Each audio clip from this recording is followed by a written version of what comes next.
공개된 자리에서 대표기 넣으면서 누구 한 사람을 비난하고 그러고 하면 안 됩니다. 예? 근데 오늘 잘했어요. 어,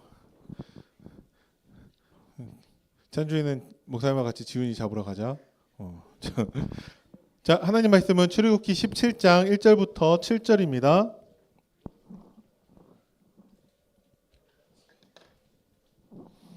광야에서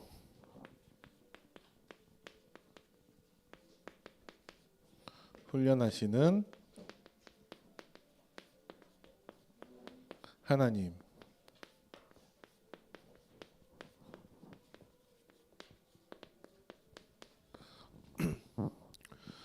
오늘 1부 예배 때 다 끝나고 난 다음에 이제 여기 내려왔을 때 불도 꺼지고 아무것도 없는 그때 찬준이가 칠판 다 지우고 있었습니다. 그죠? 칭찬받아 마땅한. 자, 출애굽기 17장 1절부터 7절 다 찾으셨나요? 네. 다 찾으셨으면 우리 한 절씩 교독하고 마지막 7절 합독하도록 하겠습니다. 우리 그 중학교 1학년도 갑자기 성경을 찾기 시작하는데 조금 기다려 줍시다. 출애굽기 17장 1절부터 7절. 네, 다 찾으셨으면 우리 천천히 천천히 아니고 한 절씩 교독합니다. 마지막 7절만 합독합니다. 이스라엘 자손의 온 회중이 여호와의 명령대로 신 광야에서 떠나 그 노정대로 행하여 르비딤의 장막을 쳤으나 백성이 마실 물이 없는지라.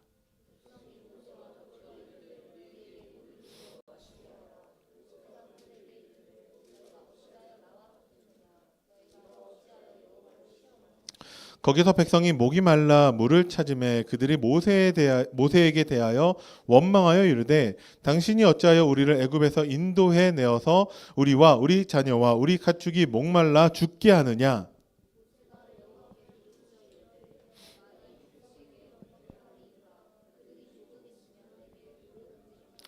여호와께서 모세에게 이르시되 백성 앞을 지나서 이스라엘 장로들을 데리고 나일강을 치던 네 지팡이를 손에 잡고 가라.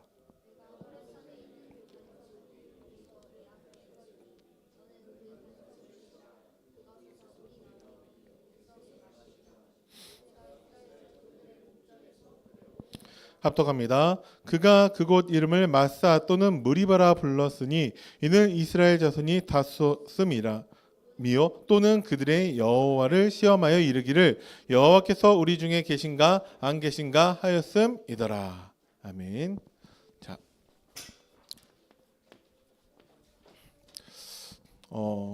하나님은 항상 우리를 훈련하고 계세요. 그 말은 우리가 언젠가 하나님의 쓰임새가 있다라는 것이겠죠. 예를 들어서 여러분들이 뭐 한 달 뒤에 어떤 인라인 스케이트 그런 대회를 나가야 된다라고 친다면 연습을 해야겠죠. 그냥 무작정 다 대회 나가 그러면 안 되잖아요. 그죠? 하나님이 우리를 훈련하신다라는 것은 우리를 훈련하셔서 우리를 통해서 하나님이 하시고자 하는 일이 있고 하나님이 우리를 쓰시고자 하는 일이 있다라는 것이죠. 그것을 전제하고서 우리는 말씀을 받아야 됩니다. 이게 너무 중요해요. 자, 여러분들한테 정말 신앙생활에 대해서 가장 중요한 것은 하나님이 우리의 주인 되시고 왕 되신다라는 것입니다. 오늘 일부 말씀을 주의 깊게 들은 사람들은 알겠지만 우리가 죄인으로 태어났습니다. 그래서요, 많은 사람들이 스스로 나의 주인이 되거나 스스로 나의 왕이 되려고 합니다. 그게 죄인의 특징이에요.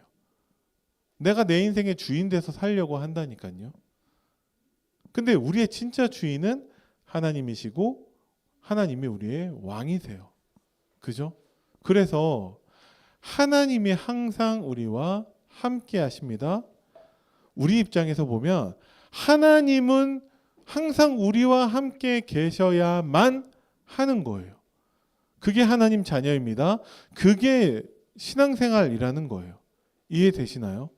근데 많은 사람들이 이것을 드러나지 않게 안 좋아해요. 기분 나빠해요. 마치 우리가 누군가를 어떤 내 목적에 의해서 그 사람을 도구로 쓴다는 것은 굉장히 나쁜 일이죠. 그것을 알게 되었다면 정말 기분이 나쁘겠죠. 그 사람을 다시는 안 보려고 하겠죠. 그죠? 그런데 우리는 하나님께 그런 존재라는 거예요. 하나님 앞에서는요, 우리는 자존심 같은 거 없어요. 하나님 앞에서는 우리의 기분이 어떻다 그런 거 없어요. 하나님이 우리의 온전한 주인 되시기 때문에 우리는 그게 정리돼야 돼요. 하나님은요, 우리를 훈련하시는데 그 훈련의 강도가 우리의 입장에서는 감당하기 힘든 것들도 있다니까요. 그건 나중에 좀 이따 말씀을 드려보도록 하겠습니다.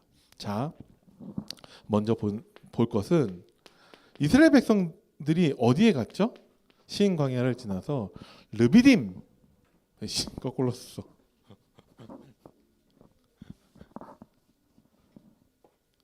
르비딤 광야에 이제 있게 되는데 거기에 뭐가 없다는 거예요? 물이 없다. 우리의 인생은 르비딤 광야와 같습니다.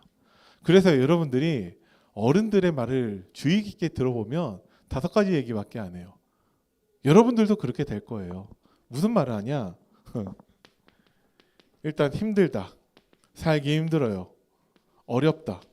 다 어려워요. 돈 버는 것도 어렵고요. 인간관계 하는 것도 어렵고요. 심지어 교회 나와서 예배드리는 거 어려워요. 그리고 제일 많이 하는 말 중에 하나는 안 된다입니다. 되는 게 없어. 뭐가 이렇게 하면은 안 돼요. 자꾸. 그리고 없다.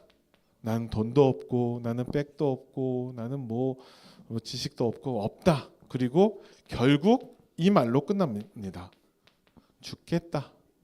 이 5가지 말에 완전히 사로잡혀서 살고 있는 사람들이 너무나 많이 있습니다. 대부분의 어른들의 입에서는요, 이 말밖에 안 나와요. 힘들다, 어렵다, 안 된다, 없다, 죽겠다. 이 말에 완전히 빠져서 이 함정에 빠져서 살고 있는 사람. 그게 인생이라는 거예요. 그죠? 어른들한테 한번 물어보세요. 지금까지 살아오면서 정말 평안하고 인생 되게 쉬웠다라고 하실 수 있는 분이 있는가? 다 지금까지 너무 힘들었다. 그 말씀하실 거예요. 그리고 지금도 어렵다. 지금도 살기 너무 어렵다. 그죠? 그리고 뭐 되는 게 없어. 안 된다. 응? 없다. 죽겠다. 이 말만 주로 하고 있습니다. 그래서 많은 사람들의 인생은요, 불평과 원망으로 가득 차 있습니다. 지금 이스라엘 백성들에게 보이는 모습이 이것이라는 것이죠. 뭐 때문에요? 물이 없어서 목말라서. 그죠? 여러분들은 어떠십니까? 여러분들은 지금까지의 길지 않은 인생을 살아왔는데 혹시 여러분들도 이 말을 많이 하고 있지 않나요? 그리고 무슨 일만 생기면 불평하거나 원망하는 사람들이 많이 있다라는 것이죠. 자, 여러분들이 정말 중요하게 보시는 게 우리가 신앙생활 하면서는요, 상황이 바뀌는 게 아니에요. 신앙생활을 진짜 잘하는 사람, 다시 말해서 은혜 받은 사람은요, 뭐가 달라지냐? 시선이 달라집니다. 여러분들이 꼭 기억하셨으면 좋겠어요.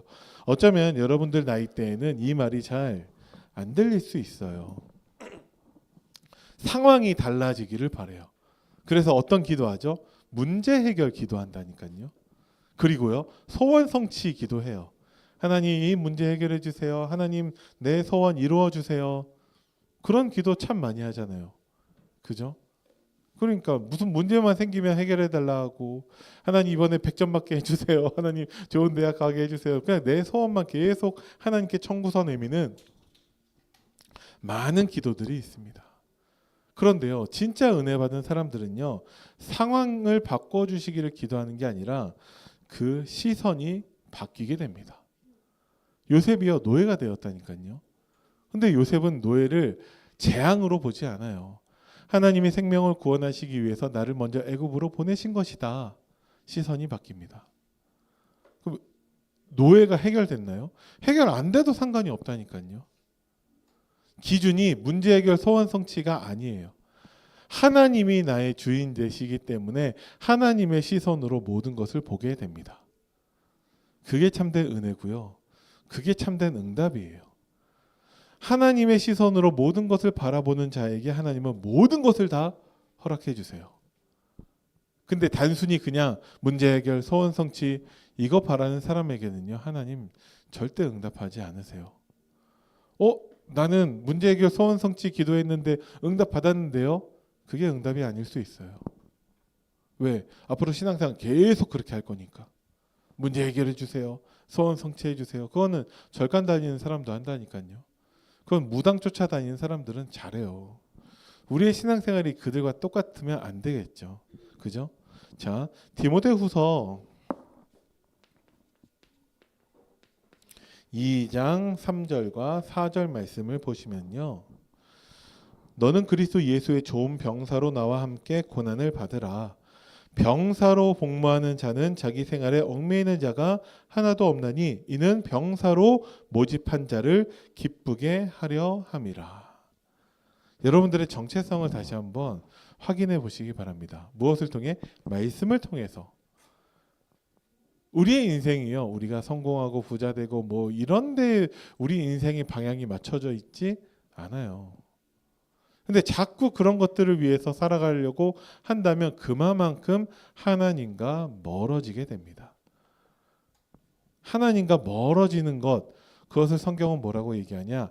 죄라고 얘기하고 있어요.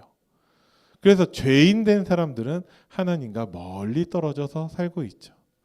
그죠? 병사로 부름받은 사람들은 그 부른 자를 위해서, 그를 기쁘게 하기 위해서 살아간다라는 거예요. 그럼 나는 공부도 안 하고 나는 성공도 안 하고 나는 부자도 안 되고 나는 정말 그냥 예배만 드리면서 삽니까? 예. 그렇게 되었을 때 어떻게 되는지 한번 보시기 바랍니다. 우리가 이번 주부터 읽어야 되는 욥기서가 있잖아요. 욥기서 1장이 욥을 설명한다니까요. 욥은 당대의 의인이에요. 하나님이 인정하시는. 왜요? 하나님께 예배드리니까. 근데 욥에게 하나님은 정말 많은 재산도 주시고 자식도 10명도 주세요. 욥이 한 게 뭐가 있다고? 욥은 하나님께 예배만 드렸다니까요. 근데 하나님이 축복하세요. 여러분도 욥처럼 응답받는 사람들이 되시길 바랍니다. 어떻게 해요? 하나님께 예배만 드리면 돼요. 그럼 학교도 안 가고 공부도 안 하고 진짜 하나님을 믿으면 그래도 돼요.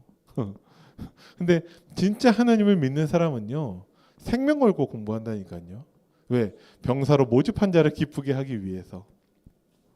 나의 정체성을 한 번 더 확인해 보시기 바랍니다. 자, 왜 이스라엘 백성들이 하나님께 불평하고 원망하냐? 그들은요, 하나님이 주신 것을 잊어버렸어요. 하나님이 주신 것을 잊어버린 이스라엘. 그죠? 하나님 뭐 주셨죠? 하나님이요, 출애굽하게 하셨어요. 근데 그냥 출애굽해라가 아니고 10가지 기적을 통해서 하나님은 이스라엘 백성들을 구원하셨죠. 노예에서 해방된 것, 그것은 구원을 의미합니다. 그죠? 그리고 지난주에도 봤지만 하나님은요, 홍해와 같은 그 문제, 위기 가운데서도 하나님은 이스라엘 백성들을 구원하셨습니다. 세상은요, 인정할 수 없고 이해할 수 없고 말도 안 된다라고 하는 홍해 바다를 가르셔서 그 바다를 건너가게 하셨다라는 거예요. 하나님은 이스라엘 백성들에게 홍해의 기적을 나타내셨습니다. 그죠? 그리고 하나님은요, 먹을 거 없는 이스라엘 백성들에게 만나의 기적을 나타내세요. 언제 먹었냐? 오늘 아침에 먹은 거예요. 오늘 새벽에 만나를. 그죠? 근데 그것을 다 잊어버렸기 때문에 마실 물이 없다라는 이유만으로 불평하고 원망하는 게 이스라엘 백성이라는 것이죠. 우리에게 적용한다면요. 여러분들이 지금까지 살면서 하나님의 응답, 하나님의 은혜가 조금도 없었냐? 내가 지금 마실 물이 없는 거 하나 때문에 하나님을 원망하고 불평해도 될 만큼 나에게는 조금도 하나님의 은혜가 없었냐? 그럼 지금까지 은혜를 베푸시고 나를 인도하시고 책임지신 하나님이 앞으로는 인도하지 않으시냐? 라는 것이죠. 근데 이스라엘 백성들은 하나님께 받은 것들을 새까맣게 잊어버렸습니다. 그러니까 눈앞에 있는 문제 하나만으로 불평하고 원망하고 있다라는 것이죠. 불평하고 원망하는 것을 넘어서서 뭐 하고 있냐? 하나님을 시험하고 있습니다. 그죠? 그래서 이스라엘 백성들이 모세와 다투는데 그 장소가 그래서 이름이 뭐가 돼요? 마사 무리바가 됩니다. 다툼, 시험 이런 뜻을 가지고 있죠. 그죠? 네. 근데 이 모든 것이 하나님이 이스라엘 백성들을 훈련하시는 것이다 라고 말씀하시는 거예요. 자, 그러면 우리가 그 훈련의 이유를 살펴봅시다.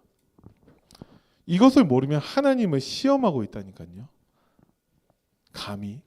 자, 이스라엘 백성들에게 물이 없는 그 일이 일어났어요. 마실 물이 없는. 그 르비딤은 광야예요. 사막이에요. 거기에서 물이 없으면 큰일 나죠. 그죠? 그러면 우리가 돌아봤을 때 하나님 자녀에게는 문제가 생기면 안 됩니까? 하나님 자녀는 무조건 그냥 평안해야 됩니까? 말이 안 되잖아요, 그게. 그죠? 근데 우리는 그 훈련의 이유에 대해서는 관심이 없고 그냥 문제가 없기만을 바래요. 하나님의 응답만 받기를 원해요. 그러면 교회에 어떤 사람들만 남을까요? 가짜만 남겠죠. 자기 이익에 되게 민감한 사람들만 교회에 오겠죠. 그죠? 근데 왜 훈련을 주시냐? 하나님 자녀에게는요. 뭐가 필요하냐? 하나님이 필요해요. 오늘 강단 말씀 여러분들도 들으셨겠지만 우리는 죄인이에요. 모든 악이 어디에서부터 시작되는지 아십니까? 모든 악은요. 하나님의 부재에서부터 시작돼요. 인간이 하나님을 떠나고 나서부터 모든 문제가 시작되고 모든 부패와 죄악과 모든 것들이 세상에 만연하게 되었다라는 것이죠. 지금도 하나님이 말씀이 없는 세상은요. 그렇게 살고 있어요. 죄악되게. 그죠? 하나님이 안 계신다니까요. 그게 모든 죄의 근원이고 만악의 근원이에요. 근데 우리의 삶 속에서 하나님이 계시냐라는 것이죠. 하나님이 계시면요. 그 하나님은 출애굽의 기적을 일으키시는 하나님이고 홍해 바다를 가르시는 하나님이고 우리에게 매일 만나를 주시는 하나님이기 때문에 어떤 문제도 문제될 게 없어요. 그죠? 그러면 그 문제, 우리를 훈련하신 이유는 뭐냐? 우리가 계속해서 하나님을 찾고 하나님 앞에 설 수 있도록 하는 하나님의 방법이라는 것이죠. 우리가 죄인 되기 때문에 뭐만 잘 되면 뭔가 굳이 문제될 게 없으면 하나님 찾지 않는다니까요. 왜 그렇죠? 죄인은요. 스스로 주인, 스스로 왕이 되기를 바래요. 그래서 우리는 문제만 없으면 자꾸 하나님을 찾는 게 아니라 문제만 없으면 내가 왕 되고 내가 주인 되려고 한다라는 것이죠. 그래서 하나님은 우리에게 훈련을 주시는 거예요. 그래서 하나님은 우리에게 문제를 주시는 거예요. 그래서 하나님은 우리가 하나님 앞에 설 수 있게끔 하시는 거예요. 이해되시나요? 그리고 이스라엘 백성들이 뭘 얘기하냐? 왜 우리를 그 애굽에서부터 우리를 데리고 나와서 우리를 이 광야에서 목말라 죽이려고 하냐라고 했을 때, 자, 이스라엘 백성들이 그럼 진짜 죽었습니까? 이스라엘 백성들이 불평하고 원망하는 그런 것들 때문에 진짜 멸망하고 죽음이 오고 그런 일이 있었나요? 안 그렇다니까요. 아직 오지도 않은 문제를 가지고서 불평하고 원망하는 거예요.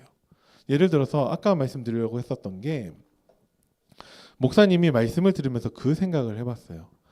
만약에 목사님이 어느 날 뭐 하나님의 계획은 우리가 모르니까 어느 날 뭐 교통사고나 뭐 그런 것들을 통해서 우리 아내와 우리 두 딸을 하나님이 갑자기 데리고 가신다고 한다면 과연 어떨까? 그럴 수 있잖아요. 그런 일이 없어야겠지만 그런 일을 당하는 경우가 종종 있다라는 것이죠. 그죠? 예를 들어서 목사님의 막내 고모는 뺑소니 사고로 돌아가셨어요. 예. 그런 일이 일어나면 안 되겠지만 우리 주위에는 그런 일들이 일어나요. 그죠? 목사님에게서도 가장 아픈 일이 무엇일까라고 했을 때 아내나 우리 두 딸이 한꺼번에 갑자기 사라져 버린다? 그런 일이 일어나면 과연 내가 감당할 수 있을까? 그 생각을 해봤어요. 근데 목사님이 얘기하는 그 지금 얘기가 내게 일어났을 때 가장 큰 위기가 되겠지만, 문제가 되겠지만 아직 일어나지 않은 문제라는 거예요. 사람들에게서의 그 문제에 대했을 때 그 문제가 거의 70% 이상은 아직 오지도 않은 문제를 미리 걱정하는 거래요. 이스라엘 백성들이 목이 마른 건 맞아요. 그래서 지금 힘들어요. 하지만 그것 때문에 왜 우리를 여기에서 목이 말라 죽게 하느냐? 죽었나요? 안 죽었다니까요. 단 한 명도. 아직 일어나지도 않은 것 가지고 하나님께 불평하고 원망하고 하나님을 시험하고 있다라는 것이죠. 하나님이 우리 중에 계신가 안 계신가?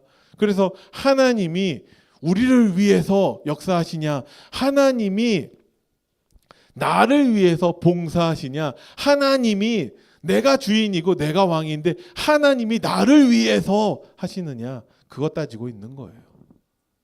그게 이스라엘의 모습이고 어쩌면 우리들의 모습이다라는 것이죠. 그래서 하나님은 우리를 훈련하십니다. 그래서 하나님만이 왕이고 하나님만이 우리의 주인 되심을 말씀해 주고 계세요. 자, 하나님은요, 반석에서 물이 나게 하셨습니다. 모세로 하여금 네가 그 애굽에서 나올 때 가지고 호렙산에서, 그러니까 애굽에서 나올 때 가지고 왔었던 그 지팡이 그거 가지고 이제 반석 위에 반석을 쳐서 거기에서 물이 나게 하나님이 하신 것이죠. 고린도전서 10장 4절 말씀을 보니까요. 목사 읽어줄게요. 다 같은 신령한 음료를 마셨으니 이는 그들을 따르는 신령한 반석으로부터 마셨음에 그 반석은 곧 그리스도시라. 반석이 쪼개져서 거기에서 물이 나오게 되었는데 그 반석이 그리스도다라는 것을 말씀해 주고 계신 거죠.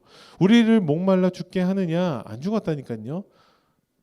계속 물이 없으면 죽겠죠. 근데 반석 대신 그리스도, 그 반석을 쪼개서 그 반석에서 물이 나게 하셔서 하나님은 이스라엘을 구원하신다는 것을 또 예표해 주고 계시는 거예요.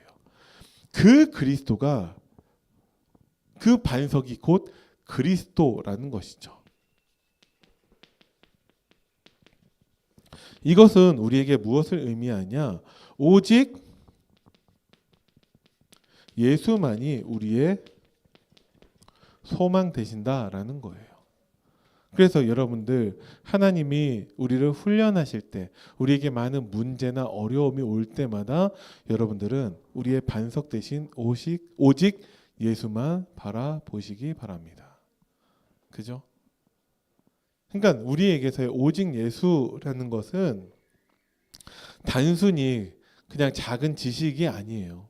오직 예수라는 것은 자꾸만 몸 틈만 나면 하나님 바라보지 않고 내가 주인 되고 왕 되고 자꾸 세상 바라보고 성공하고 싶고 하는 그런 우리들에게 하나님께로 인도하는 유일한 방법이 오직 예수라는 것이죠.